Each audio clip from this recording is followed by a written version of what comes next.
Welcome to the Underwater Podcast, where we take a deep dive into the world of underwater portrait photography, cinematography, and everything in between. With me, your host, Brett Stanley.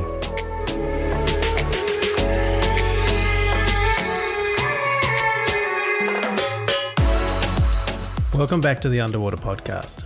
And this week, we're staying firmly at the surface of the water with Jeanette Ramsey, choreographer, performer, and executive director of the Aqualilies, an American synchronised swimming troupe, or artistic swimming, as it's now called. We chat about working on the Cohen Brothers film Hail Caesar with Scarlett Johansson, helping Beyonce craft an all-black synchronised swimming troupe for her visual album Black is King, and how the sport has evolved from the 50s when Legend Esther Williams made it famous.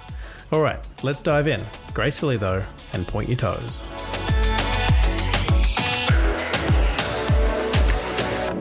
Mary, welcome to the podcast. Hi, Brett. Glad to be here. You're based in Southern California. Are you there at the moment, or are you kind of quarantining somewhere else? Yeah, so I'm based in Southern California, but right now I'm actually up in the San Juan Islands.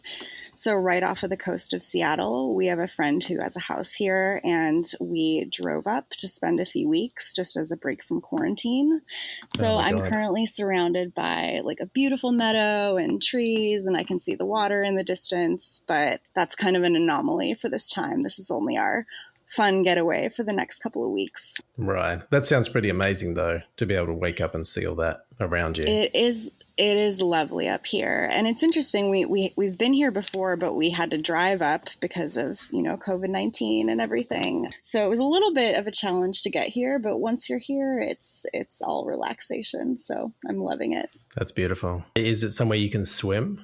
The water is about 50 degrees. So no. Right. Okay. Not so much. We could. But one thing I've learned in my life is that I do not love cold water. So I'm staying dry for now. Exactly. And which is interesting for what you do, which is, and I know the name of this has kind of changed, but you started as a synchronized swimmer, but now it's called artistic swimming.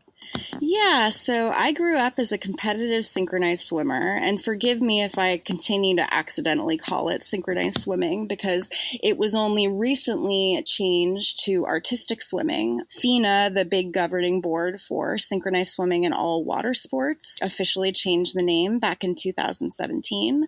So the sport of synchronized swimming is now officially known as artistic swimming. Oh, wow. And how does that make you feel for someone who's come up through that whole synchronized swimming thing? Does the name change kind of make sense to you? The name change was actually a very controversial move in the synchronized swimming community. There were a lot of people that did not want the name change. I personally don't love it, only because I think after so many years of saying that I'm a synchronized swimmer and identifying with that, I'm a little bit stuck on that phrasing. But also, I think that from a kind of marketing perspective, it wasn't necessarily a good move to change the name. Synchronized swimming is a sport that was really, really popular in like the 50s and the 60s across the United States. It was something that women were encouraged to do as kind of like a ladylike group activity. And then I think that as sports became more integrated and there became more options for women, those all-female programs sort of not entirely died out, but didn't maintain their popularity. And right. So we're really trying to grow the sport in the United States and also to grow the sport's awareness in the public eye. And so I think changing the name was perhaps a little bit confusing for that purpose. But yeah, because people know what synchronized swimming is. Like they've seen it enough to be able to know, oh, that's what that's what they're describing. But artistic swimming, it's exactly. hard to know. You kind of have to say artistic swimming, formerly known as synchronized swimming, every time right. you bring it up. So it's a little confusing for us, but the change has been made. So, obviously we're moving forward with it. And there'll be a transition when people start to learn it. It's like renaming anything, I guess. It's like when Prince changed his name to Love Symbol, Yeah, which is exactly what I thought of when this change was made. Right. Yeah, I think after the next Olympics, because that's when the sport gets the most publicity, people will kind of start to get a feel for the name change. But until then, I think people will think of it as synchronized swimming. Right. Yeah. And so talk me through kind of synchronized swimming, because a lot of people know what it is, but may not understand how much of it is actually under the water. I think a lot of what we see is from the surface up, but you're doing a lot of work under the water itself, right? Yeah, so the reason synchronized swimming is so challenging is because half your body is doing these beautiful artistic moves on the surface, and then the other half of your body is doing this kind of rote movement that's just meant to keep you afloat in the water. So when your arms are out of the water, your legs are doing that egg beater kick to keep you afloat. And then when you're upside down with your legs out of the water, your arms are doing an in and out movement called sculling to keep you up. So Right. even when it looks beautiful on the surface, there's a lot of work going on underneath that makes it incredibly physically challenging. And do you get judged, because it's a sport, it's a as you said, it's an Olympic sport, do you get judged on how things look below the surface as much as you do above the surface? You are not judged on anything under the water unless you touch the bottom, in which you can get a penalty. But in theory, They are only judging what they see on the surface. And the judging, there's two kinds of scores. They give you one score for technical merit, so how hard your routine is and how well you're executing those movements. And then artistic impression, which goes into your music choice, the artistry of your choreography, and all of that, those elements. Right. And so all of that gives the overall score. Yes, exactly. You throw out the low score and then the high score, and then you take the other scores, and that is how you get the number that is, used to compete with the other teams. Yeah. So from the competition side of stuff, then, is that your history? Did you kind of come up doing synchronized swimming in a competitive kind of realm?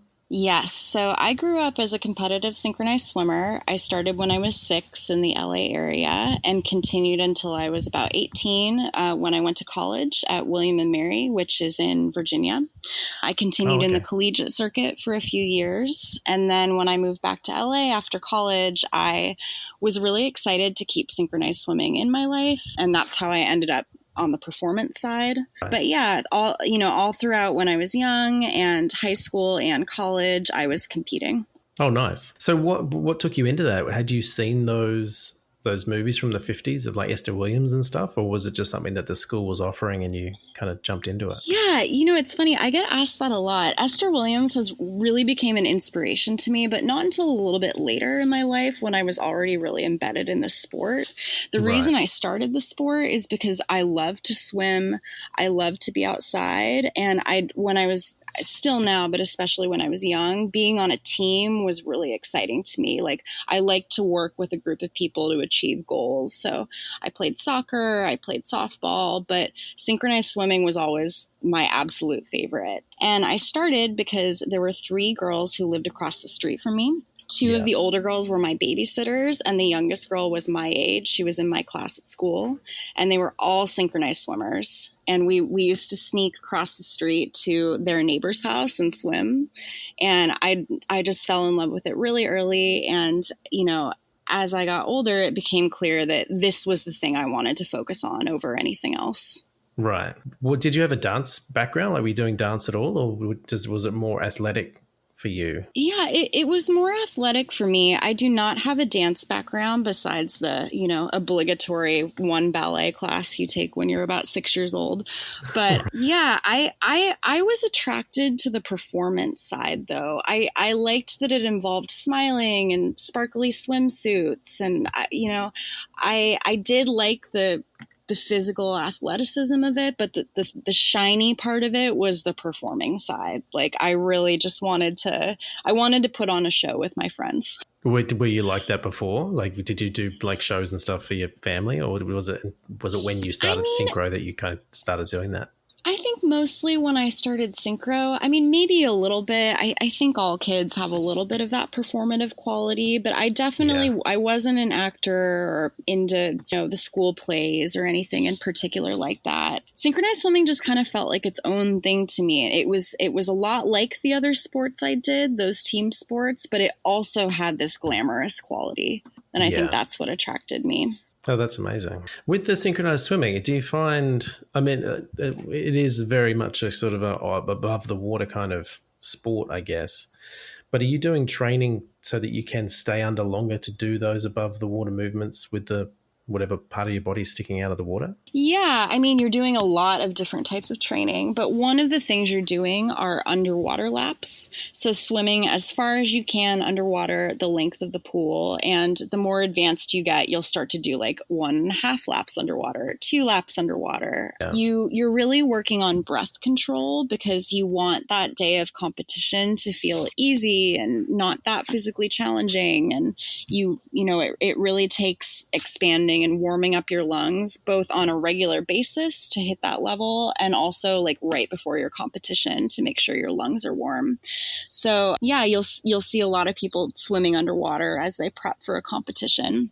And the other thing you'll see is teams underwater, basically communicating with each other. When you're in a competition and you're all warming up, there will be maybe 8 or 9 teams in the pool. And a team is a group of 8 people typically. So there'll be a team of 8 here, a team of 8 here, a team of 8 here. And underwater, above water, it just sounds like people talking. But underwater, it sounds like this strange group of dolphins because every little team has somebody you call the beeper. And the beeper is the person who's counting underwater for everyone, and it sounds kind of like but everybody's is sort of different. So, and your friends beep. So some, you might have a friend who's like, and it's just kind of like you kind of get used to hearing that. But the funny part is underwater, it sounds like just this bizarre school of different kinds of dolphins.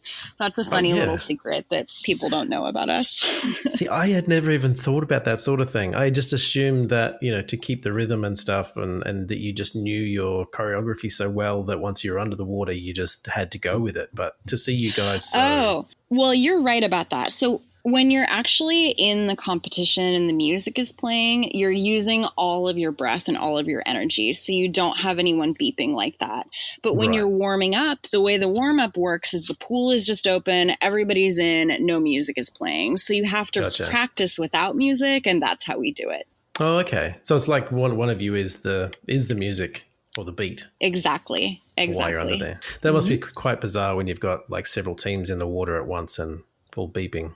Yeah, it's one of those memories that now I realize was very odd, but at the time was totally normal. It does actually solve a mystery to me, and because when I've shot underwater in like public swimming pools, and usually they don't shut down the whole swimming pool for me, but there'll be like, I don't know, like water polo or synchronized going on the other end of the pool, and I'll be down doing a shot and I'll hear someone making that noise and I didn't really know what it was, but now I know. Yeah. Yep. Synchronized swimmers. Beeping, communicating with each other like orcas. That's how you guys hunt in packs. Pretty much. So then, like, in after college and stuff, I guess, is when you kind of got into the more performance side of it as opposed to competing, which brings us to the Aqualilies. Yeah. Talk us through that. Yeah. So after college, when I came back to LA, I really wanted to keep this in my life in some way. And I knew I didn't want to compete anymore. I don't know. I think I just reached the top of where I was hoping to go. Like I didn't have Olympic aspirations and I had already swam in college. So I didn't really like have goals in that way anymore.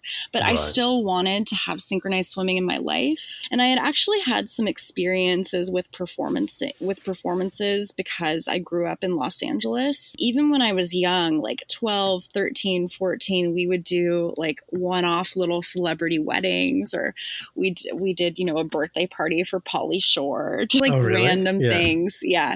Just random things would come up because this history of synchronized swimming as a performance element has always kind of been there since Esther Williams, but nobody really knew where to find those people.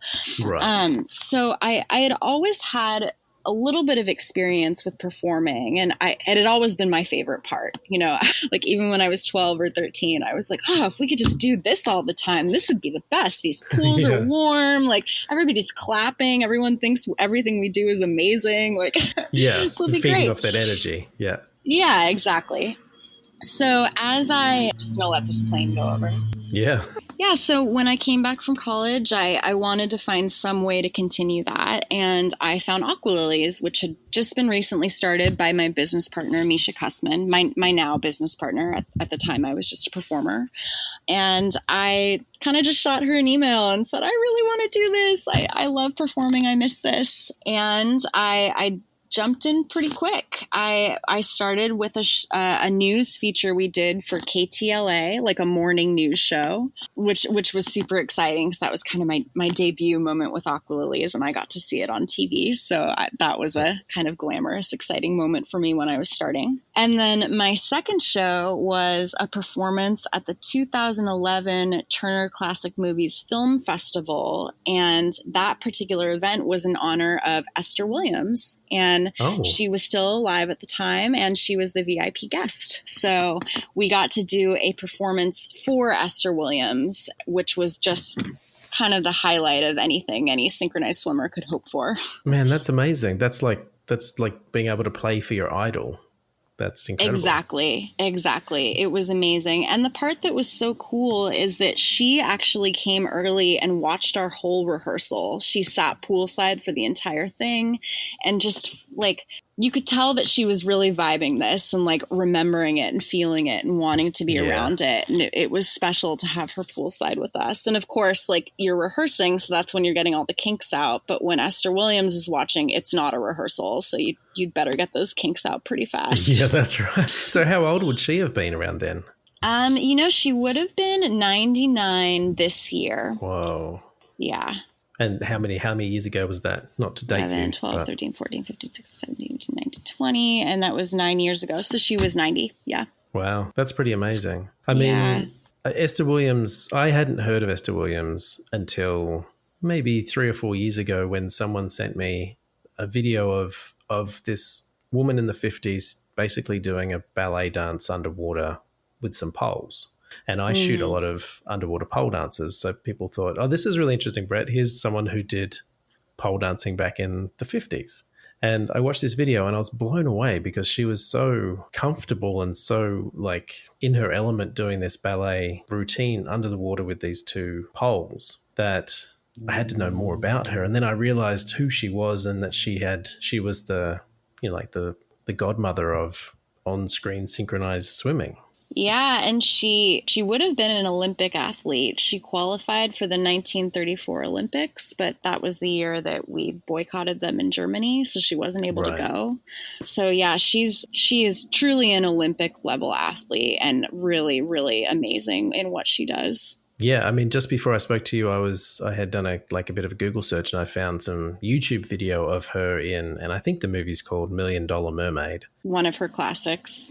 Yeah, it is intense. Like some of those scenes, like it put Cirque du Soleil to shame of people in the water and the acrobatics they're doing. It's incredible. Yeah, just the sheer numbers are so shocking, and the kaleidoscopic elements you can make with like 60 people. When you have that many people, everyone just looking up at the same time looks so impactful. So every moment of those scenes is just so incredibly exciting to watch. So how much of that inspires you guys now? I mean, I know the Aqualilies is very kind of 50s themed in terms of your look and costuming and stuff. Are you taking a lot of those kind of choreography moves from then as well? We are very inspired by that kind of look and feel, and we do want to kind of evoke those moments from those old Busby Berkeley, Esther Williams style, like huge ensemble films. But we're also adding our kind of more modern synchronized swimming perspective to it. Like if you look at those old films, you're not going to see girls upside down with their legs out of the water for an extended period of time.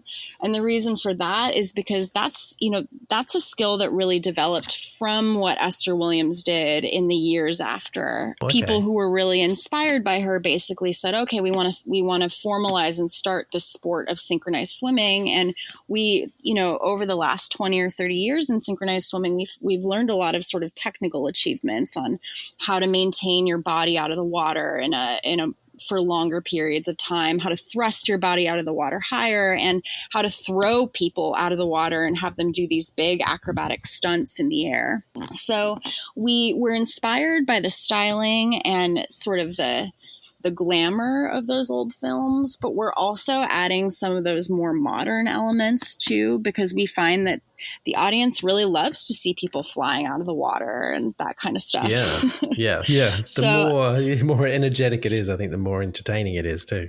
Yeah, so I think our sweet spot is sort of riding that line between vintage glamour, but also bringing in these modern athletic elements, because we really are sort of trying to take a sport and bring it into the new age with diversity in our casting too, and just bringing in the more modern athletic elements. I think there are kind of a lot of ways that scene is ready to be updated for 2020. Oh, absolutely.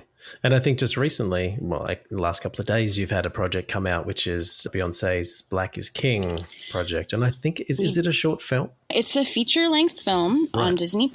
Yeah, so we were really excited to be part of Beyonce's Black is King, which is a visual album, feature-length film that is being featured now on Disney+. And this was a really interesting film because it was a celebration of Black culture. And what she wanted to do was an all-Black synchronized swimming number, which is something that I don't think anyone has ever seen on television before. I've never seen that kind of diverse casting in any kind of film or TV or music video project feature using synchronized swimming. Yeah. So we were lucky enough to work with a team of performers from all over Southern California, and also Jamaica Synchro, which is a team of young competitive athletes based in Port Antonio, Jamaica, that Beyonce flew out to feature kind of front and center in her project. Yeah. And it was just amazing to help bring that vision to life. My role was as the coach, the person who coordinates the 26 athletes that we have, and also the water choreographer, assisting choreographer Jaquel Knight, who works with Beyonce on all her videos. And yeah, it was really exciting to just be the person to help bring this vision to life. Like, Beyonce knew exactly what she wanted, and she was definitely looking at those old Esther Williams movies as her reference. Right. Yeah. And it was not only exciting to create a scene with so many people, but also, felt poignant and impactful to do that with Black performers when you look back at those old movies and they're predominantly, if not all, white casting. Yeah, I mean, you can definitely tell that there is no people of color in those old ones, because they would stand out so much. It's just this sea of very pale skin. The Beyonce one, is it a narrative story, or is it more kind of a feature length music video? I would call it more of a feature-length music video. I think she describes it as a visual album, which I think is a good description. Yeah. So the choreography, because I haven't seen it because I don't have Disney Plus, so I'm flying a little blind in this. But the choreography that was done for that, was it like you were saying, like a mix of the old and the new? Were they kind of pushing the boundaries of synchro or artistic? Yeah. swimming? So every time we work with choreography, we're always integrating some element of modern synchronized swimming, like some moment where the legs come out of the water just to kind of break up the formation and add some verticality. But this was more so than the other projects we've done. This was a little bit more focused on that reference to the past, because I think it was more impactful to make the update to that scene about the diversity in the casting than to make it feel like a really different number than those numbers. So we were very much attached to that kind of aesthetic and making sure that we were creating choreography that harkened back to that. So it was like an update, like a modern update of those routines with a more diverse Exactly. cast. She became the modern Esther Williams. That's amazing. And so she was front and center? She is front and center, and it is worth seeing just for that reason. She is incredible with her screen presence. Yeah. What was it like teaching her those movements? Did she already know how to do those sorts of things in the water? Beyonce was a boss and did not need much teaching at all. Honestly, Yeah, right. her role was less, she didn't really have to do like the leg things and the layouts and that kind of stuff. Like she is the star in the center of the circle. And so her role is more like looking up and playing to the camera, or, you know, in the line of girls diving in one after the other, she's the one at the end who's the star who just stays there. So Right. she already knows how to play to camera and really did not need any guidance from us. And Yeah. she clearly had thought in a lot of detail about what she wanted these scenes to look like. Like they were bringing the monitor over to her after every shot for her to review, and she said when they had it. So she was a large part of obviously the in front of the camera stuff, but also the behind the scenes stuff as well. And was she involved in sort of the camera work as well? Was she directing as she was performing? Yeah, I would say she, the director, and the first AD were all kind of running the show together. Like she did give notes about the drone and the position of the camera, the timing. So she was part of the camera work as well. And that's a good point, because like back in the 50s, you know, they had to use cranes and stuff to get those overhead shots. But now we've got drones. I'm assuming that those shots must be just way more epic. Yeah, you know, occasionally they still use cranes too. And actually this shoot had both a crane and a drone for different shots. But yeah, you know, throughout it all, Beyonce was very particular about, you know, knowing when she had gotten the shot she wanted. Right. Yeah. So she had a real vision of what she was after. Exactly. A very clear vision, which was really inspiring and easy for me, because when people say this is exactly what I want, it's easy for me to make it happen. It's when people don't know what they want that's a little bit more of a conversation. So yeah. Well, that's an interesting point. So how does that work for you as a creative and as a choreographer yourself? Do you prefer to be given kind of carte blanche to do whatever you want, or do you prefer to have some more direction from the client? I like the carte blanche in theory, but it's not typical to what we're given. Like typically people have a really specific idea of what they want, or they're like, I want anything, but they still have a really specific idea of what they want. And it's one challenge for us is the visual references and the, you know, the video references that we'll get at the beginning of the project are often videos of us.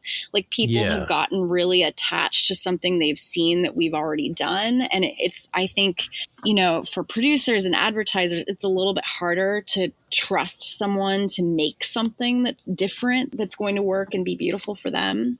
So I do get a little frustrated when people think that we can sort of only do the things we've already done. But I also appreciate when someone has just a little bit of structure, like someone who says, okay, I would really love legs out of the water for this section. And then I want like some underwater sequences. That's nice for me because I can at least know that I'm working along the lines of kind of what they're thinking, and I'm going to be able to create something that's, you know, in line with what they're expecting, but I'm not boxed into anything in particular. Right. So you got a little bit of room to move, to stretch and do some things that you haven't done before. Yeah. So for this project, we knew that Beyonce wanted a big Esther Williams style sequence. So to me, that immediately means circles. Like everyone loves those evolving kaleidoscopic circles. So that was a pretty obvious, you know, chunk of choreography we created. But we also created a lot of other types of things too. Usually my process is to create a couple of sequences that I know are along the lines of what the client is looking for, and then also to create a couple of sequences that are just fun, what I want, that I can either, you know, film to show someone later for a future project, or if I'm lucky, someone will see it, get really excited and want it in that project. I usually create some more specific stuff that I know that they're going to want, and then some more fun stuff for me. Right. Which is good, because as a creative, you've got to kind of keep evolving. If you're doing the same thing all the time, I feel you might get a little stagnant. Was there any underwater stuff? Was there any underwater routine, or was it all just above water? There was only one underwater shot, but it's one of the most epic shots in the video, in my opinion. 3 of our girls are linking up to make a circle that revolves underwater, and then Beyonce swims through it. Oh, yeah. So that again, another scene that was lifted directly from an Esther Williams film. I can't remember which one, but that's an exact shot she does. So again, just like hearkening back in a really specific specific way to that era. That's such a beautiful homage to her work and the choreographers that she worked with as well, I guess. The work of yours that I've seen the most of, I think, is mostly your underwater stuff. And I think it's like a few music videos you've done, maybe some commercials, I think, as well. Mm-hmm. What percentage of your commercial work becomes underwater as opposed to just the above water stuff? I would say maybe 25%. We have some projects that are shot entirely underwater. Those are a little bit more rare. Mostly it will be like a section that's shot underwater, or they'll be doing some kind of split thing where they're showing us above and then they also want to show us underneath. So I would say between the projects that are just underwater and the pieces of the projects we do that have underwater scenes, maybe about 25%. Oh, okay. And do you prefer the underwater? I mean, not prefer, but do you enjoy the underwater scenes as much as the above water ones? I won't say I prefer them, but I really, really love them because the underwater world is less limiting. There's just no gravity. Yeah, there's so much you can do. Like, I love, obviously it depends on the tank structure, or the pool space, or where we're shooting, but like playing with that concept of no gravity, like somebody looking like they're standing on the bottom and then launching off, or, kind of staying connected in this sort of elaborate human chandelier position and then rotating, and maintaining their buoyancy underwater. Like, I find those things really inspiring. Yeah. And personally, as a performer, like performing underwater was my favorite thing. So is shooting underwater. I find it really, really calming under there. Yeah, absolutely. Do you find that it's a very different technique? Like I assume when you're on the surface, you're working really hard to stay at the surface, whereas underwater, you could probably relax a little more. I would say that there are two big elements in common. One is timing, like when we're on the surface or when we're underwater, obviously we're always trying to hit certain musical cues or marks. So that is an element that is similar between the two. I think particularly the challenge with underwater comes in not floating out of frame. Right. It's just really easy to sort of float away, especially if you have a little current or anything in the water. And so my problem with the performers will typically be, I have a line of people and I need just their toe, like their very bottom of their big toe is what's touching the surface. And then I have one girl who's got like her whole ankle out because she can't quite feel it and she's floating up just a little bit. So it's a different set of challenges, I think. Yeah, because I guess the precision is a lot harder as well. Like you're saying, like trying to get everyone's toes just to touch the surface. Yeah, precision is very hard underwater. And luckily, I think underwater choreography sometimes lends itself to being a little bit more free form, like people swimming in and out of frame, and differences can be really beautiful underwater. Yeah. But yeah, if you're looking for everything to be exactly, crisp and perfect and exactly the same angles, it's definitely challenging to do that. Absolutely. And I think just from my point of view as a photographer, when I'm dealing with more than one person in the water, I'm usually telling them not to aim for symmetry, because if you don't get it exactly right, it doesn't look great. Whereas if you're purposely asymmetrical, it looks amazing. I agree with you on that. How is it, doing these underwater, these big formations and not really being able to see very well? How does that work for you guys? I think that's really where I come in as the coach. Part of my role is to monitor from outside of the water with a microphone and say, Alex, you need to move a little bit to your left. Paige, you're too high. Like it becomes my responsibility to make that perfect, because when you're in the pool, you can't feel it. Oh, so you are directing them when they're under the water. You've got a speaker under the water to be able to communicate with them. Yes. So on shoot day, I am typically in Video Village watching the monitor. I have a microphone that connects underwater where I communicate with talent and talk to them through the shots too. And then I also work with the director to translate any notes they might have. Like the note will be something like, "Oh, we really like that part. We want like a leg up there, and then I'm the person who says, "Okay, after the crane, you guys are going to do a 180 turn. You're going to hit a helicopter, a heron vertical splat," and then I'm speaking in the terms they know to make that change. Yeah. You're speaking the language. Yeah. Well, that must make things a lot easier. I was picturing everyone having to, work, discuss it at the surface and then go down and just hope for the best. But if you're being able to communicate instantly, then that makes things a lot easier. It is a really essential part of the process. And early on, when we get these jobs in, a lot of my job is to explain why that's needed, because people, synchronized swimming is so offbeat to what people are usually doing in production. And you don't necessarily always have that coaching figure outside of the water. So I have to explain to people, okay, not only do we do choreography, we're also there on shoot day to make sure that the girls are in the right place, and that if they're floating away, they come back into frame, and that we can give them the notes that you need to get the shot that's right. Right. Do you ever get pushback on that? Do you ever have to really fight to get yourself on set that day? I do sometimes. Yeah. A lot of the time, if we're working on a big film, there will already be a choreographer on the project because they're the choreographer for the whole film. And so production will be like, oh, we don't need that. And then I have to explain, our job is not only to assist with making that water choreography happen, because someone who doesn't have this background doesn't necessarily know how to speak in the terms we need. It's also to be there on shoot day and just implement any changes you need and correct things. And 99% of the time, people understand that if we just explain, this is the part of our process that makes it work. Yeah, it's going to save you more time in the long run by having you there to be able to communicate. Exactly. More, having better leadership results in fewer takes needed.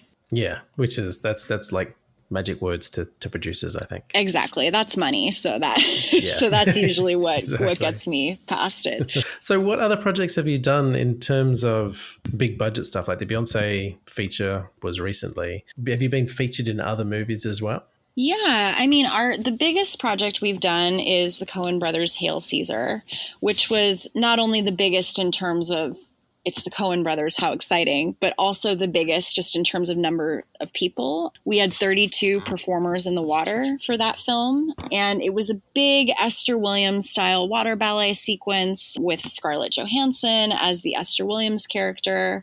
And it was actually shot at Sony Stage 30, which is that same tank that Esther Williams shot $1 Million Mermaid in and a lot of her films. So just getting to shoot in that same space was so emotional and exciting for me. I can imagine. How was Scarlett? Did you have to train her to do anything? I did. I actually worked with her to train her to swim in a mermaid tail. And she's very down for anything, easygoing, an easy person to work with, and picked it up pretty fast. I think with learning to swim in a tail, it really depends on how comfortable of a swimmer you are to start with. And she was a very comfortable swimmer. So, getting her used to that mermaid kick wasn't too difficult. But we worked with her on that. And then we also work with talent like that on like how to keep your eyes open underwater, how to hold your air in your chest but not puff up your cheeks, like notes like that. Right. But she was great. Oh, good. Yeah. I think from memory, she's done some other underwater stuff. I think she might have done a perfume commercial. Yeah, I seem to remember that. Yeah, but just very positive and game, which is what you need to do water shots. Yeah. And I guess that was the same with Beyonce as well, I think, because she did Lemonade a few years ago, which was underwater as well. And she's done the underwater pregnancy shots. And so having that experience of just having at least done it once must help a lot. I'm sure. I can't even remember a time where I hadn't done an underwater shoot, but I know when I work with talent, like, give it a couple of takes and they start to feel more comfortable. Yeah. Have you guys done anything in open water, or are you mostly in tanks? We are mostly in tanks or pools. We have done things in open water. I'm going to think of we actually have a team in Europe as well, and we have a bunch of performers who are based in Marseille, and Marseille is coastal, and they shot this beautiful video where they like dive off the coastal rocks into the water and did our routine in the ocean. So that was incredibly beautiful, but a little bit abnormal for us, just because I think that open water makes things a little bit more difficult in terms of drifting and then just like like production needs. So most of the time they have us shooting at a pool. Yeah. And are you working primarily with females? It seems like a very female dominated sport. Yeah, so historically it has been a female dominated sport, but actually there are men in synchronized swimming. Artistic swimming. Excuse me. Yeah. I'm going to continue to make that mistake. But yeah, there actually are men in artistic swimming now. A few years ago, FINA introduced a new competition category called mixed duets, which is a lot like mixed pairs and figure skating. A man and a woman. And it's that has really brought men more to the forefront of synchronized swimming. Competitively, it's been this interesting situation where all of a sudden, all of the countries now have to all have a great male swimmer to compete in this category. And right now, the female partners in the duet are typically stronger than the male partners in the duet because they're kind of having to find men now and who are like former water polo players or dancers and try to teach them to rise up to this level. And then of course there are some anomalies. There are men who have done this for many years. Bill May is sort of the most famous guy in synchronized swimming. He is the best male synchronized swimmer in the world, recently retired, but he has been a competitive synchronized swimmer since maybe the 90s. So they do exist, but it's starting to become more of a big thing within the sport itself. And then on the performance side, it's definitely something that has been requested a lot. I think because people are interested in this more like gender bending world of seeing people in roles that are unexpected. So we actually have a group called the Aqua Willies, which is our brother team of male performers. And, they do music videos and live performances and all of that kind of stuff. And the process of finding them and casting them was definitely interesting because, as I mentioned, there really aren't very many male synchronized swimmers. And if, the 5 that exist, there's like 1 in Russia, 1 in China, 1 in Japan. Right. But my background is as a synchronized swimming coach. Even while I was a synchronized swimmer, I was always also a coach. They were sort of things that like passions that were parallel. I loved them both. And so I have a lot of experience with teaching synchronized swimming, and not only teaching it, but knowing what people will be able to do really well and what we will be able to make look great, and then what just will never look great. And so, the routines we've put together for them have a lot of synchronized swimming elements. They have dance elements, and then a lot of acrobatic elements because a lot of these guys are tumblers too. So there's lots of big flips into the water and throwing people out and that kind of stuff. But the process of putting together an all male synchronized swimming team has definitely been, it's had its own challenges, but it's been really fun and interesting, and the public loves it. Oh, I'm sure. Is there how do I word this? From a photography point of view, working with men underwater is very different to working with females underwater and women underwater because, they're trying to get across different kind of things. Like women are very feminine, and for me, it's very easy to direct someone to move into a feminine pose because I know what that looks like. Whereas a male or a masculine pose is a little harder for me because I'm not as au fait with what those look like. Well, we don't see it as much in media. No, and I think that's what it is. I've said this in other episodes where as a male, I'm very to know what poses look good on a female, but not so much on a male. Mm-hmm. Is it the same when you were putting the Aqua Willies together? Was there a kind of a relearning of how to coach someone? There was a little bit of a relearning in the sense that my sort of normal go-to moves read differently on the men. So in what I turned to was actually like, I would say, okay, I have an idea, something like this. And then I would let the guys all try something. And one of them would always try something that felt more natural to them, whether that's like holding their hands in a fist or like hitting the water in a kind of different angle. I think I had to let go of like the way that I do things, quote unquote, and let them show me the things that feel natural to them so that I could then tweak them to work. But in terms of just the movements they do, the routines we have for the guys are very different than the ones we have for the girls, because I think the groups feel better doing, movements that are a little bit different. That's great. And so what's coming up for you guys in the future?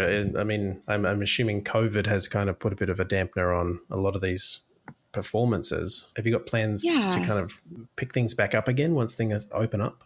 Yeah, in terms of live performances, we're not really expecting very much until next year because of COVID.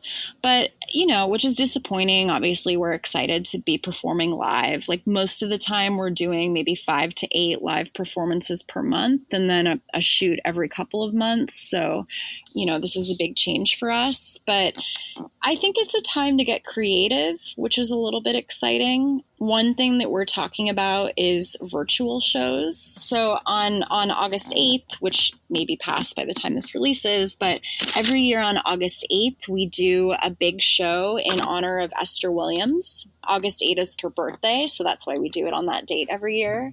Yeah, and this year we're bringing the show virtual because we can't meet in person, but we still want to celebrate. So it's going to be like an hour-long-ish compilation of Aqualily's performances from the past, some of Esther Williams' best films, and then, interviews with our performers around the world.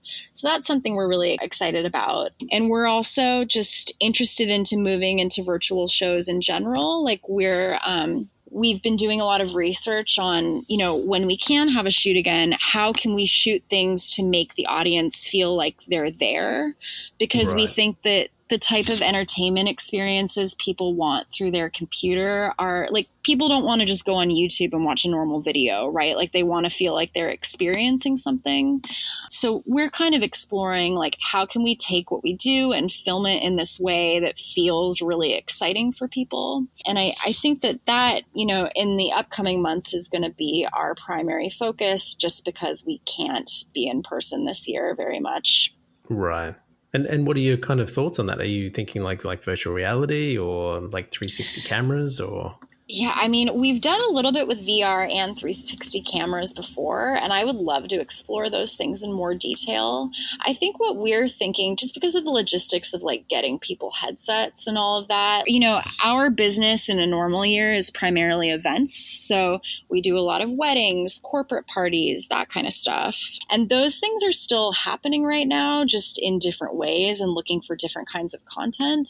So I think that we're interested in still creating what would be a 2-dimensional video, but making it like more personalized to people. Like, for example, maybe working with a musical artist to have us swim to a song that has lyrics that are specific to, your life and what you're celebrating. Oh, okay. Yeah. And then also just like, straight up having moments where the performers come up and interact with the camera in a way you wouldn't in a normal show, but in a way you need to because your audience is behind that camera. That's really cool. I mean, that's really targeted as well and very, very personal. Yeah, exactly. So it's something that we're kind of just starting to explore, but I think that's where our energy and focus will be during this COVID time. Yeah, you need to be creative at the moment, I think, and that's definitely a good example of it. Yeah, it does feel like we have to try new things right now. That you don't know what's going to hit or what's going to work, but we can't just sit around and do nothing during this time. So it's worth a shot. Yeah, exactly. I mean, you might evolve and the world might go back to normal, but you might have found a whole new direction to go in. So I think it's exactly. Totally worthwhile. And it's a fun opportunity to show our show to people around the world. I mean, obviously it's site specific, right? Like if the Aqualilies are in LA or Miami or New York, so if you're not booking a show there, you can't always see us. So the nice thing about this is that everyone around the world can see our performance. Absolutely. Yeah. Sharing it to a wider audience. That's great. Mary, thanks so much. This has been awesome just to hear some stories from, that very thin surface of the water rather than all just underneath it. It's been really cool. Yeah, thank you. This was super fun. Thanks a lot, Brett. Thanks for listening, everyone. And as always, if you like the podcast, please subscribe. If you'd like to connect with us or just learn more about my guests, you can hit our website at theunderwaterpodcast.com or on Instagram or Facebook. Also check out our regular live streams on YouTube. Links will be in the show notes. If you'd like to know more about my underwater photography workshops and mentoring, you can find me at brettstanley.com. The Underwater Podcast is presented and produced by me, Brett Stanley, and our music is Neo by Oh Boy. Keep creating, everyone. I'll see you in the water.